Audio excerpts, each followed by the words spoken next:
All right, here we are with Rick Aranda. Say hi, Rick. What's up, guys? And the new 1200, Pro 1200 from Sapphire. There's that filter everybody's wanting to see. Looks like I'd like to let me mention something on that, guys. This is your new filter, the inline filter, but what's cool about it is it's stainless steel.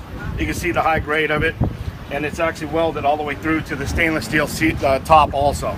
So this is going to not separate from the top itself or from the lid. It's one of the new designs we did for that.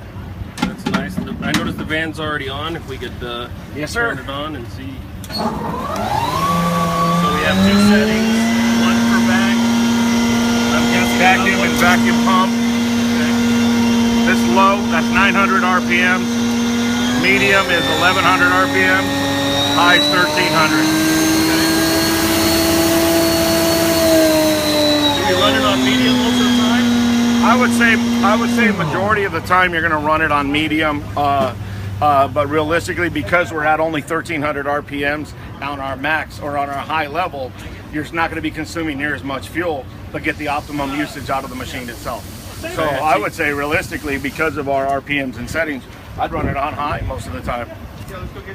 Okay, we got a standard solution hose. That's our water pond. Okay, and how much is this solution hose? I've got 250 or 200 actually, I'm sorry, on this one. I got 200 on this one, and then I got the 120 gallon water tank. Okay. And then I see the your chemical jug, which is pretty cool. That comes standard now. That comes standard with it. This is your heated water fill for the chem jug itself. Now, do we have is there potential to put a water fill hose? Have we thought about that? As far as filling other things, hydroforce fill. You know, I would say that, you know, essentially you could probably tee off this hose and use that in two different ways, I would guess. All right, let's come around to the back. Yes, sir. Whoa, there's a lot of room back here.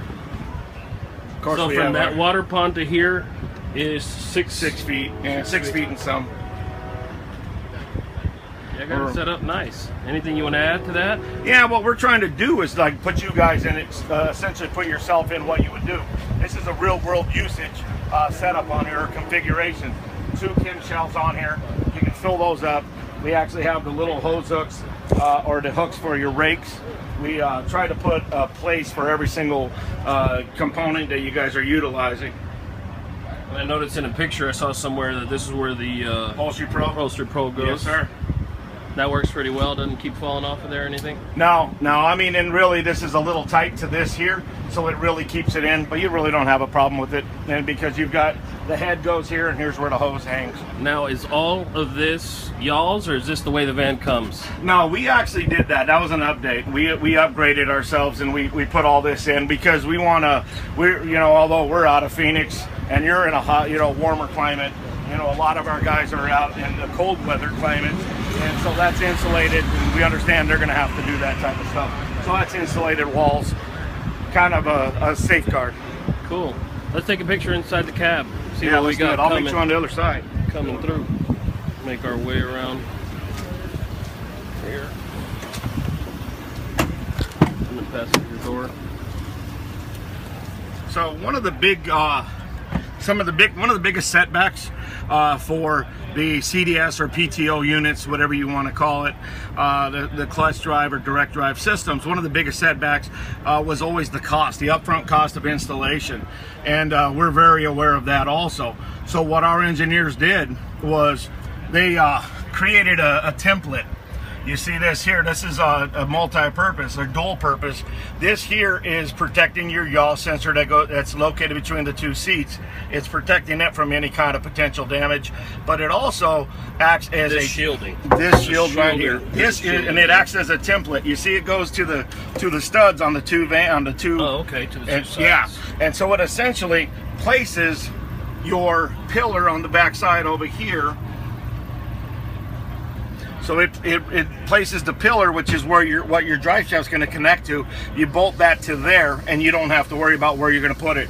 So now you know where that is. It places it there. You drill your 4 bolts for it, and then from there you put a template to place the actual power pack and waste tank. So it makes it kind of a no-brainer as far as installation. It's a very simple step process, and it brings it a lot closer as far as installation wise, a lot closer to what a slide in is going to cost for an install.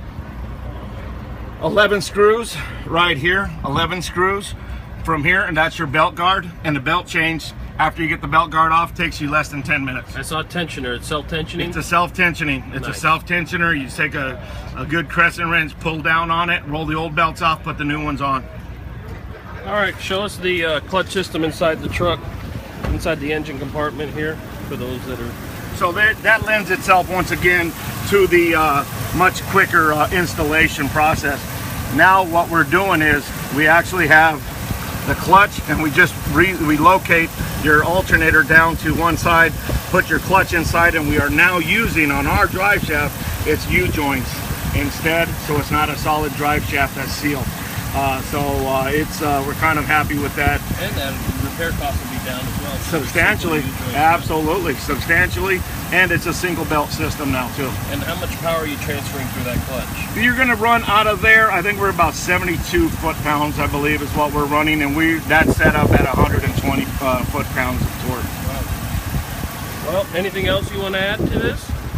You know, honestly, I want to add is I'll see all of you guys in Florida with this van, and Mike, you can get even more in depth and hit me up with the hard questions.